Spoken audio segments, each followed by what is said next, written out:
Nearly 1 year after the Texas Hill Country floods, and the rebuilding, it is still slow. It's very expensive.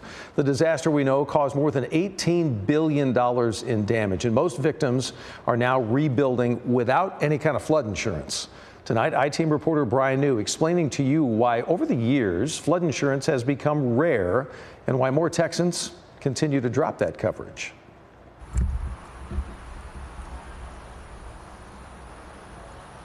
You've heard the saying, the show must go on.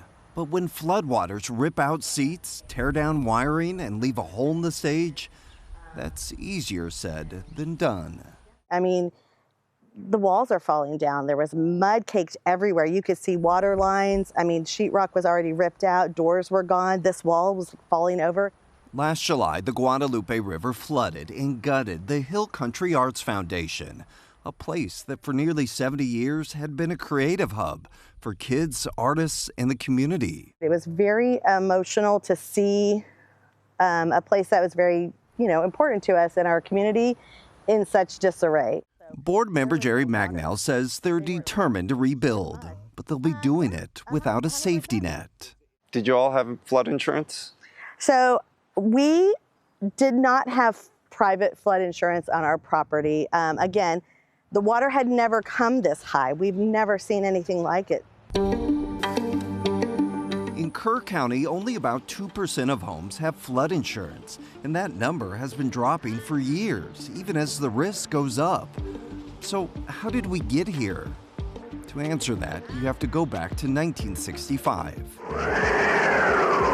Now Betsy roars down on her third swinging pound, closes up Bourbon Street tighter than an 8 o'clock curfew. Hurricane Betsy struck the Gulf Coast, becoming the first U.S. hurricane to cause $1 billion in damage. At the time, private flood insurance was hard to come by. So a few years later, the federal government stepped in and started selling flood insurance. And for the most part, it worked.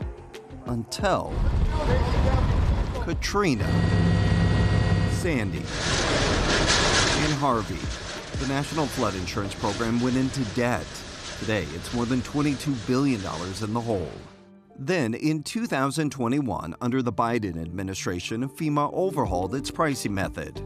Before, it was simple. If you lived in the same flood zone, you paid about the same.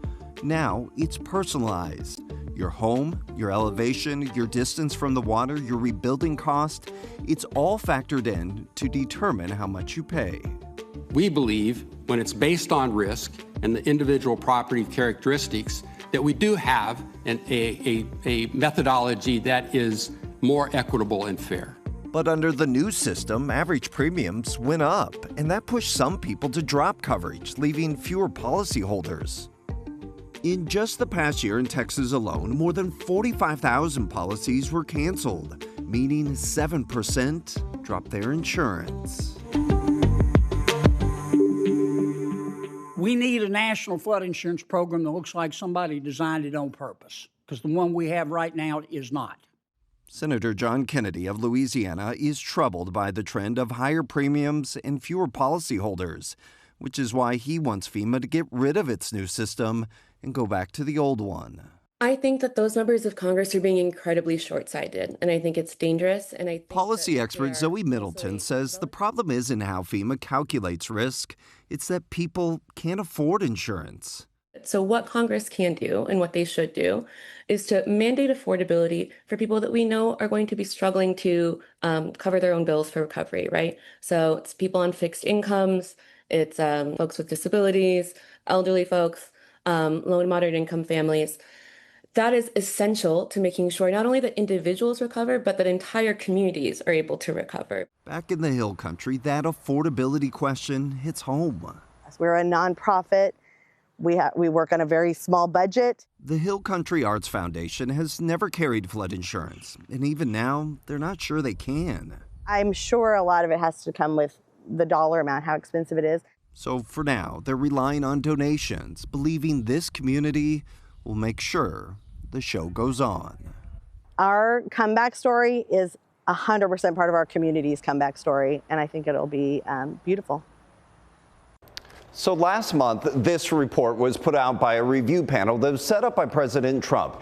He wanted the panel to take a hard look at FEMA. On the issue of flood insurance, the panel says the current system should stay, but changes are needed as the program is financially unsustainable.